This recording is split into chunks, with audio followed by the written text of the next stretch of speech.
This is part C of the KhoodeelaarTVChannel television channel, continuing, continuing, updating the contents of the world exclusive Baby Angel Geronimo Manifesto for Animals and Society. Now, anyone who has been paying attention to the world exclusive diagnostic observations, commentary, and comments analysis that I have been publishing would know that I was never among the people who were impressed in any way by Tony Benn. Of course, Tony Bilar cannot be somebody that I would be about. The propaganda platform that was run for Tony Benn made it impossible to conceive of an idea that anything he was saying was essentially corrupt, not ethical, not moral. I observed Tony Benn during the 1970s, and I made a point of traveling across England to attend various events, not every event, but various events that Tony Benn was given platform as the star speaker. And I found Tony Benn completely, absolutely dishonest. Dishonest. Now,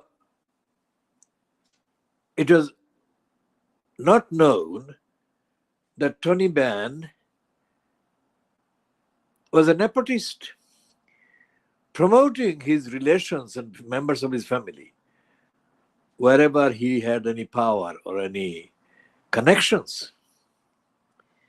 And he was corrupt in staging that stunt about giving up his peerage in the House of Peers in the UK, claiming that he was doing it for principle, for democracy. That was a lie.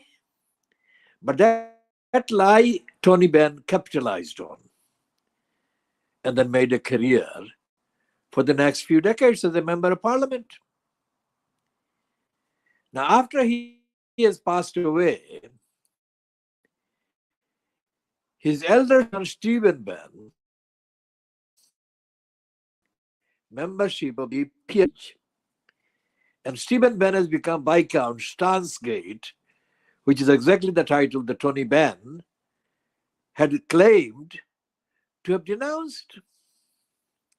Now, Stephen Benn, in the 1980s, told me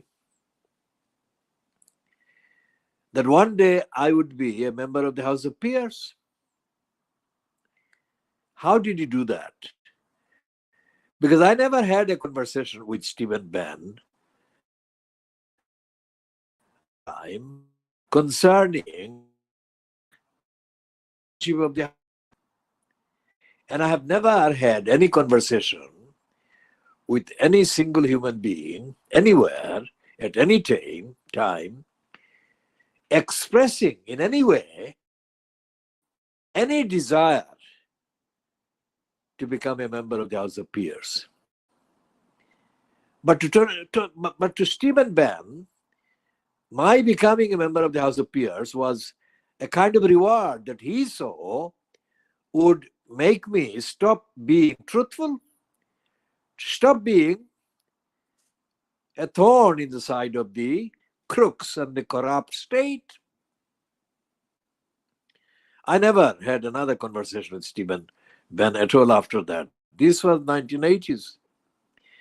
And this conversation happened on what they bombastically called the principal floor in what used to be the County Hall in London, SE1, the main building occupied by the Greater London Council. And I was a member of the Inner London Education Authority Schools Committee. And I was the most active member of this schools committee, as even the most notorious racists and crooks like Anne Sofa admitted openly at the time. Now, today's Sunday Times, that is the Sunday of the 21st of January 2024, has a comment piece by Robert Colville. And Robert Colville is talking about how far the Horizon scandal goes back in the British government's involvement. And this is the first time, the only time that I've come across a single other person other than myself talking about Tony Benn in real terms, about Tony Benn's real corruption and stupidity. Now, of course, the word corruption is not being used by Robert Colville, but that is what he is meaning. That is what the evidence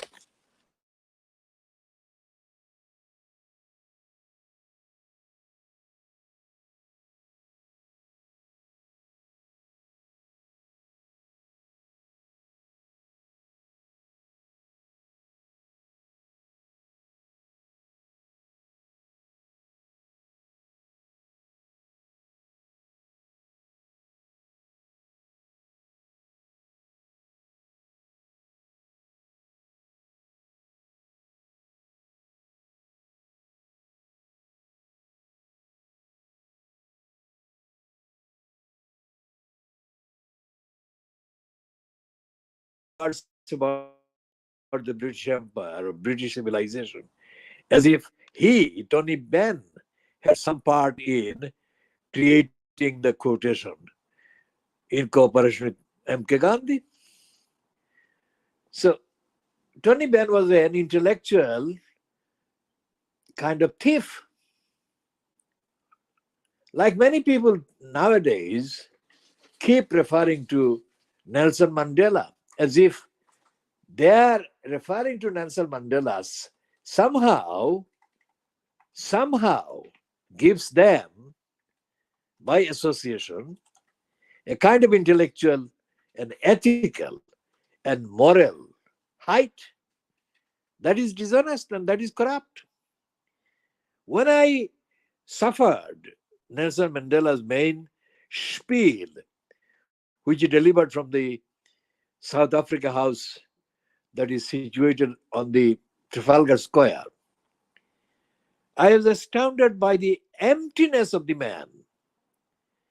Now, did they empty his brains of anything that he might have had in the brains during the incarceration all those years in the apartheid prison or island?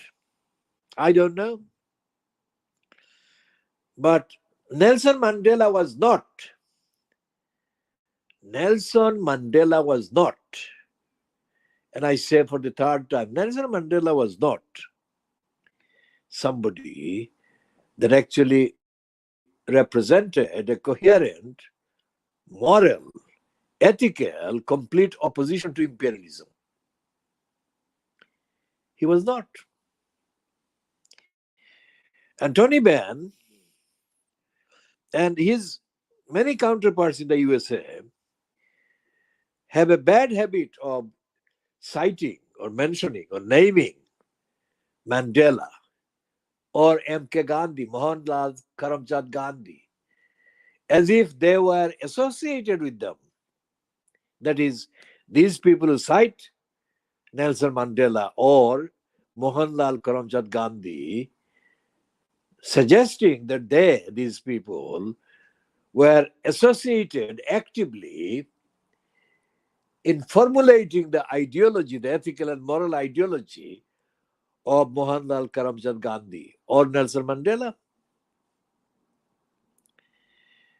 Before he was assassinated, Martin Luther King was well within my accessibility, if you like. And I saw his spiels. and speeches and his programs. What did he do? What did he do? His whole dream. I have a dream. Martin Luther King's I have a dream speech is a total surrender to racists, imperialists, and criminals organized under the banner of superior people. Okay, so this is the context. So let's go back to Robert Colville. And is absolutely right. Then you wouldn't expect Horizon scandal goes back to Tony Benn's blunders. Well, I would not call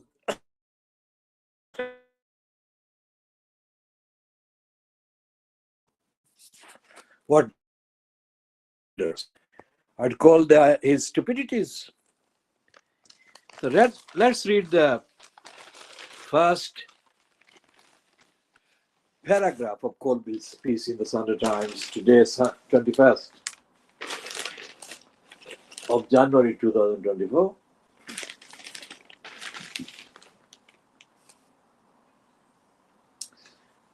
It reads, there are many villains in the Horizon scandal, but one of the crucial figures has mostly escaped public censure and even attention.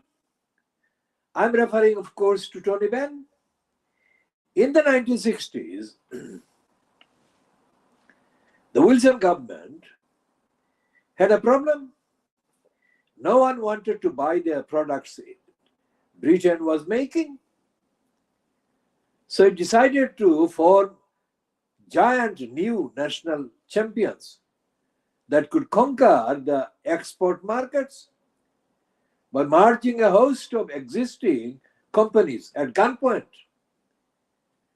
This was the process that gave us British Leyland. And thanks to Benn, then Minister for Technology, it also gave us Britain's answer to IBM, International Business Machines, American International Business Machines, and created the British version, International Computers Limited, or ICL. Over the years, and I've gone past the first paragraph. Over the years, ICL had some successes, but it had more failures. In 1981, crippled by the expense of trying to keep up with IBM and others, ICL axed its main research and development program and bought in better technology from Fujitsu. Eventually, the Japanese took over completely. Now, remember, we have said exclusively that the Horizon and Fujitsu corruption and the harassment of the postmasters and mistresses began in the 1980s. This Robert Colville piece is the first one actually writing about the 1980s. What does this have to do with Horizon? Well, Benn didn't just shower ICL with grants. He gave it fast refusal on government contracts. Even into the 1980s, any computer above a certain size had to come from ICL, which is a problem because ICL's computers weren't very good. It would be fair to say, recall the Sir Peter Gershon, who worked at the farm at the time, that most of the customers were not very happy, not least because the products those public servants were forced to use, as he euphemistically recalled, had quite a lot of technical challenges. ICL wasn't good enough to beat IBM, so it made most of its money from the British government. But that left the government with computers that weren't good enough. In 1981, when ICL was facing bankruptcy, Margaret Thatcher wanted to let it die. But, says Gardner, some very, very brave civil servants stood up and basically persuaded Margaret Thatcher and Keith Joseph that if ICL went bust, the government would grind to a halt. ICL was like the banks in the 2008 scandal, too big to fail. So rescue was arranged, and the tie-up with Fujitsu was critical to that process because ICL's customers actually trusted the Japanese tech, Fujitsu. Now remember, we're not going any further into the article by Robert Colville. What we have been saying in the context of the Baby Angel Geronimo manifesto